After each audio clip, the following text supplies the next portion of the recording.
angenku ngambara anembus beko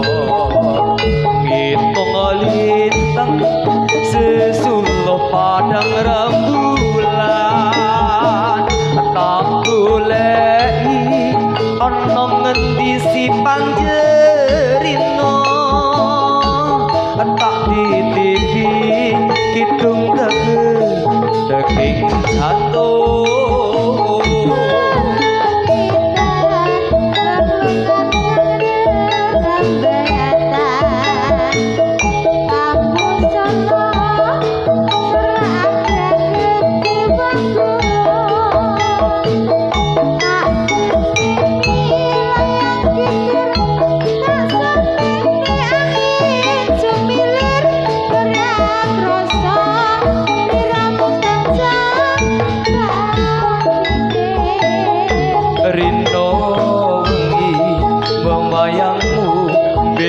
atiku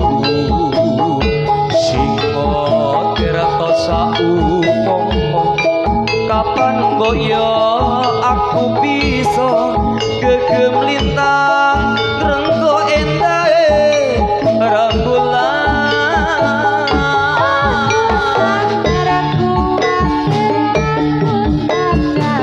sekarang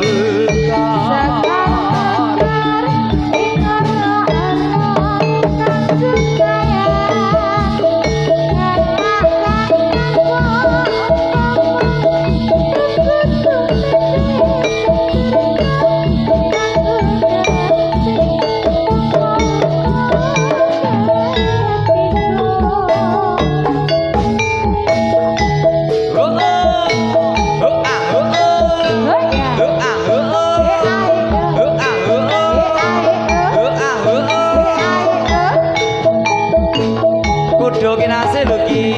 Asih lho,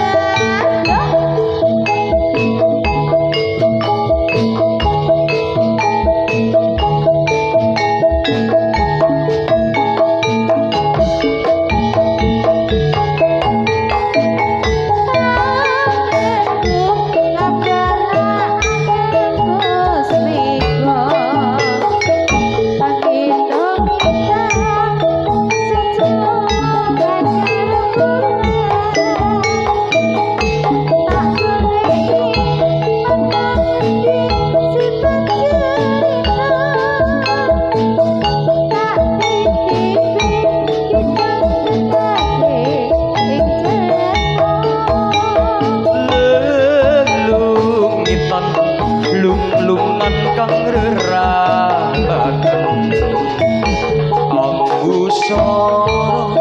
sora anggreket jiwanggo tak kiri layang kitir tak samperke angin sumilir ora krasa tiramu tansah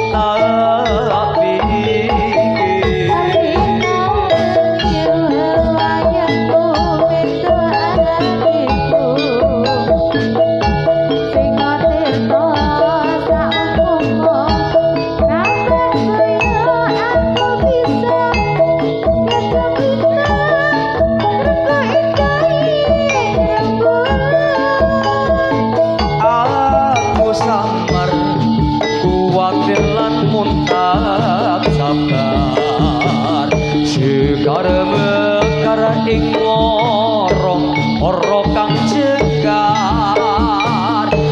belakangan tanapa upama nunggu tumete sing tirta kanggo nelesi lumpur-lumpur